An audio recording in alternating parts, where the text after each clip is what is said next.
ನನ್ನ ದಿನ ಶುರುವಾಗದೆ ಬೆಳಗ್ಗೆ ಒಂದು ಗ್ಲಾಸ್ ಆಫ್ ಬಿಸಿನೀರಿಂದ. ಹಾಯ್ ಎಲ್ಲೋ ಎಲ್ಲ ನನ್ನ ಪ್ರೀತಿಯ ಕನ್ನಡಿಗ ಜನತೆಗೆ. ಇನ್ನು ಬಿಸಿನೀರು ಇಟ್ಕೊಳ್ಳೋಣ ಅಂತ ಅಂದ್ಬಿಟ್ಟು ಇಟ್ಟಿದ್ದೀನಿ. ಇನ್ನು ಬರೀ ಬಿಸಿನೀರಿಗಿಂತನೇ ಈ ಥರ ಒಂದು ಸ್ವಲ್ಪ ಜೀರಾ ಪೌಡ್ರ್ ಹಾಕ್ಕೊಂಡು ಕುಡಿದ್ರೆ ಚೆನ್ನಾಗಿರುತ್ತೆ ಅಂತ ಅನಿಸ್ತು.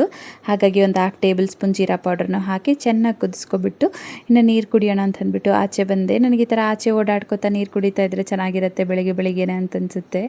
ಒಳ್ಳೆಯದಾಗಿ ಪಕ್ಷಿಗಳೆಲ್ಲ ಕೂಗ್ಕೊಂಡು ಹೋಗ್ತಾ ಇದ್ರೆ ತಣ್ಣಗೆ ಗಾಳಿ ಬರ್ತಿದೆ, ತುಂಬ ತಂಪಾಗಿ ಅನಿಸ್ಬಿಡುತ್ತೆ.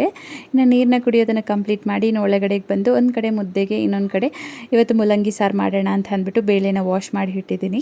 ಈ ಥರ ಬೆಳಿಗ್ಗೆನೇ ಒಂದು ಗ್ಲಾಸ್ ಆಫ್ ಬಿಸಿನೀರು ಕುಡಿಯೋದ್ರಿಂದ ಡೇ ಫುಲ್ ಫ್ರೆಶ್ ಆಗಿರುತ್ತೆ ಅನಿಸುತ್ತೆ.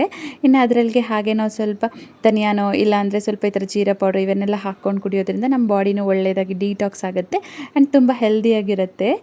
ಇನ್ನು ನೀರೆಲ್ಲ ಕುಡಿದಿದ್ದ ಆಯ್ತಲ್ವ ಅಂತ ಅಂದ್ಬಿಟ್ಟು ಇನ್ನು ಇವತ್ತು ಸಾಂಬಾರಿಗೆ ಮೂಲಂಗಿ ಸಾರು ಮಾಡ್ಕೊತಿದ್ದೀನಿ ಅಂತ ಹೇಳಿದ್ನಲ್ವ. ಇನ್ನು ಮೂಲಂಗಿನೆಲ್ಲ ಚಿಕ್ಕ ಚಿಕ್ಕದಾಗಿ ಕಟ್ ಮಾಡ್ಕೊಬಿಟ್ಟು ಇನ್ನು ಬೇಳೆನೂ ಕುದೀತಾ ಇತ್ತು. ಇನ್ನು ಅದರಲ್ಲಿ ಹಾಕಿಬಿಟ್ಟು ಒಟ್ಟಿಗೆ ಬೇಳೆನೂ ಆ್ಯಂಡ್ ಹಾಗೆ ಮೂಲಂಗಿನೂ ಇದಾಗುತ್ತೆ ಅಂತ ಅಂದ್ಬಿಟ್ಟು ಇನ್ನೊಂದು ಕಡೆ ನೀರೂ ಇದಾಗ್ತಿತ್ತು. ಇನ್ನು ಅಕ್ಕಿ ಹಾಕಿಬಿಟ್ಟು ಸ್ವಲ್ಪ ಉಪ್ಪು ಹಾಕಿಬಿಟ್ಟು ಕುದೀಲಿಕ್ಕೆ ಬಿಟ್ಟೆ. ಖಾರನೂ ರೆಡಿ ಮಾಡಿಕೊಂಡು ಇನ್ನು ಮೂಲಂಗಿನ ಸಾರು ಮಾಡ್ಕೋಬೇಕಲ್ವ. ಇನ್ನು ಅದರಲ್ಲಿ ಹಾಕಿಬಿಟ್ಟು ಇನ್ನು ಸ್ವಲ್ಪ ಹೊತ್ತು ಕುದೀಲಿಕ್ಕೆ ಬಿಟ್ಟೆ. ನಾವೆಲ್ಲ ರೆಡಿ ಆಗೋಷ್ಟು ಒಳಗಡೆ ಇನ್ನು ನಮ್ಮ ಊರು ಬೋರ್ಗಿಂದ ನೀರು ಬರ್ತಾಯಿಲ್ಲ. ಯಾಕೋ ಒಂದು 5 ದಿನದಿಂದ ಏನೋ ಕೆಟ್ಟೋಗಿದೆ ಅಂತ ಅನಿಸುತ್ತೆ, ನೀರು ಬರ್ತಿಲ್ಲ. ಹಾಗಾಗಿ ಇನ್ನು ಡ್ರ್ಯಾಗನ್ ಫ್ರೂಟ್ ಗಿಡಕ್ಕೆ ನೀರು ಇಲ್ಲದೆ ಹೋದರೆ ಹೇಗೆ ಅಂತ ಅಂದ್ಬಿಟ್ಟು ಅಟ್ಲೀಸ್ಟ್ ಬಕೆಟಲ್ಲಿ ಆದರೂ ತಗೊಬಂದು ಹಾಕೋಣ ಅಂತ ಹೇಳ್ಬಿಟ್ಟು ಹಾಕ್ತಾಯಿದ್ದೀನಿ. ಎಲ್ಲ ಒಂದು 5 ಬಕೆಟ್ನ ಹಾಕ್ಕೊಂಡೆ. ನಾನು ರೀಸೆಂಟಾಗಿ ಸ್ವಲ್ಪ ಧನಿಯಾ ಪೌಡ್ರ್ ಮಾಡ್ಕೊಂಡ್ವಿ, ಆವಾಗ ಧನಿಯಾನ ಸ್ವಲ್ಪ ತೊಗೊಬಂದು ಇಲ್ಲಿ ಹಾಕಿದ್ದೆ. ನೀವು ನೋಡ್ತಾ ಇರ್ಬೋದು ಎಷ್ಟು ಚೆನ್ನಾಗಿ ಬಂದಿದೆ ಗೊತ್ತಾ. ನನಗಂತೂ ಎಕ್ಸ್ಪೆಕ್ಟೇಷನ್ಸೇ ಇರಲಿಲ್ಲ ಅದು ಈ ಥರ ಬರುತ್ತೆ ಅಂತ ಅಂದ್ಬಿಟ್ಟು. ನಾನೇನೋ ಸುಮ್ಮನೆ ಹಾಕ್ತಾಯಿದ್ದೀನಿ, ನೋಡಬೇಕು ಬರುತ್ತೋ ಇಲ್ವೋ ಅಂತ ಅಂದ್ಕೊಂಡಿದ್ದೆ. ಬಟ್ ನೀವು ನೋಡ್ತಾ ಇದ್ದಾಗಾದರೆ ನೋಡಿ ಎಷ್ಟು ಚೆನ್ನಾಗಿ ಬಂದಿದೆಯೋ. ನಾನು ಎಷ್ಟನ್ನು ಹಾಕಿದ್ದೀನೋ ಅಷ್ಟು ಬಂದಿತ್ತು. ಇನ್ನು ಹಾಗೆ ನಾವು ಲಾಸ್ಟ್ ಟೈಮ್ ಹಲಸಿನ ತಂದಿದ್ವಲ್ಲ, ಆವಾಗ ತಿನ್ಕೊಬಿಟ್ಟು ಹಲಸಿನ ಬೀಜನ ಒಂದು 4 ಬೀಜನ ಹೊಂದ್ಕೊಂಡಿದ್ವಿ. ನಾವೂ ಬರ್ತಿದೆ.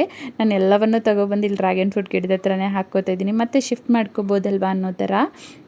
ಇನ್ನೊಂದು ಕಡೆ ಬಂದುಬಿಟ್ಟು ಕನಕಾಂಬರ ಹೂವು ಗೊತ್ತಲ್ವ ನಿಮಗೆಲ್ಲ, ಆ ಕನಕಾಂಬರ ಹೂವು ಬೀಜನೂ ಹಾಕ್ಕೊಂಡಿದ್ವಿ. ನೋಡಿ ಎಷ್ಟು ಚೆನ್ನಾಗಿ ಬಂದಿದೆಯೋ. ಆಮೇಲೆ ತಗೊಂಡೋಗಿ ಬೇರೆ ಹತ್ರ ಹೊಂದ್ಕೊಂಡ್ರೆ ಸರಿ ಹೋಗ್ಬಿಡುತ್ತೆ ಅನ್ನೋ ಥರ ಎಲ್ಲನೂ ಇಲ್ಲೇ ಹಾಕ್ಕೋತಾ ಇದ್ದೀನಿ. ಇನ್ನು ಇದಕ್ಕೆ ಸ್ವಲ್ಪ ಗೊಬ್ಬರ ಹಾಕೋಣ ಇವತ್ತು ಅಂತ ಅಂದ್ಬಿಟ್ಟು ಇನ್ನು ಗೊಬ್ಬರನ ಹಾಕ್ಕೋತಾ ಇದ್ದೀನಿ. ನಾವು ನೀರು ಹಾಕಿದಾಗ ಗೊಬ್ಬರನ ಹಾಕ್ಕೊಂಡ್ರೆ ಚೆನ್ನಾಗಿರುತ್ತೆ. ಹಾಗಾಗಿ ಇನ್ನು ಗೊಬ್ಬರನೂ ಹಾಕ್ಕೊಬಿಟ್ಟು ಇನ್ನು ಅದನ್ನು ಡೈಲ್ಯೂಟ್ ಮಾಡೋಣ ಅಂತ ಅಂದ್ಬಿಟ್ಟು ನೀರನ್ನ ಸೇರಿಸ್ತಾ ಇದ್ದೀನಿ. ನಮ್ಮ ನಿತ್ವಿ ನೋಡಿದ್ದಾರೆ ಅಂದರೆ ತಗೊಂಡು ಬಾಯಲ್ಲಿ ಇಟ್ಕೊಂಡು ತಿಂದುಬಿಟ್ರು, ಆಶ್ಚರ್ಯ ಇಲ್ಲ, ಆ ಥರ ಮಾಡಿಬಿಡ್ತಾರೆ. ಹಾಗಾಗಿ ಭಯಕ್ಕೆ ನಾವು ಏನೇ ಹಾಕಿದ್ರು 1-2 ಸಲ ನೋಡ್ಕೋಬೇಕು. ಇನ್ನು ನೀರನ್ನ ಹಾಕಿಬಿಟ್ಟು ಚೆನ್ನಾಗಿ ಡೈಲ್ಯೂಟ್ ಮಾಡಿದೆ. ಇನ್ನು ಹಸಿಮೆಣ್ಸಿನ್ಕಾಯಿ ಕಿತ್ಕೊಬಂದಿದ್ರು. ಇನ್ನು ಇದಕ್ಕೆ ಇವತ್ತು ನಾನು ಲಾಸ್ಟ್ ಟೈಮ್ ಹೇಳಿದ್ನಲ್ವ, ಈ ಥರ ಕೆಂಪು ಮಣ್ಣು ಸ್ವಲ್ಪ ನೀರನ್ನ ಸೇರಿಸ್ಕೊಂಡು ಚೆನ್ನಾಗಿ ಕಲಿಸ್ಬಿಟ್ಟು ಈ ಮೆಣಸಿನ್ಕಾಯಿಗೆ ಹಿಟ್ಟು ಒಣಗಿಸ್ಕೊಬಿಟ್ರೆ ನಮ್ಗೆ ಒಣಗಿರೋ ಮೆಣಸಿನ್ಕಾಯಿ ಆಗುತ್ತೆ ಅಂತ ಅಂದ್ಬಿಟ್ಟು ಇವತ್ತು ನಮ್ಮ ಮನೇಲಿ ಆ ಥರ ಮಾಡ್ತಾಯಿದ್ರು. ನಿನ್ನೆ ಕಿತ್ಕೊಬಂದಿದ್ರು. ಇನ್ನು ಅದನ್ನು ಆ ಥರ ಮಾಡಿದ್ರು. ಇನ್ನು ಸ್ವಲ್ಪ ಲಾಸ್ಟ್ ಟೈಮ್ ಹಾಕಿದ್ದು ಒಣಗ್ಕೊಬಿಟ್ಟಿತ್ತು, ನೀವು ನೋಡ್ತಾ ಇರ್ಬೋದು.